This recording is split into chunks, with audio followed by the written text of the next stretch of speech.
శ్రీ ఏడుకొండల వారిని ప్రార్థించాను.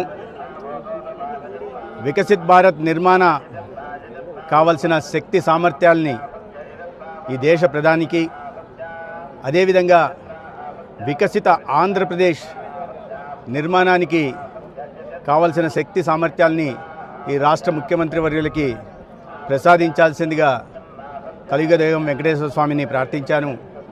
అదేవిధంగా ఒక ఆరోగ్య ఆంధ్రప్రదేశ్ నిర్మాణం జరిగి ఈ రాష్ట్రంలోని ప్రజలందరికీ కూడా ఎటువంటి జబ్బుల నుంచి, మహమ్మారుల నుంచి బారిన పడకుండా ఆరోగ్యాలతో వర్ధిల్లాలని స్వామివారిని ప్రార్థించారు. భారతదేశం మళ్ళీ విశ్వగురువుగా పునర్వైభవం సాధించాలని, అభివృద్ధికి చిరునామాగా నిలిచిన ఆంధ్రప్రదేశ్ మళ్ళీ ఆ వైభవాన్ని సాధించి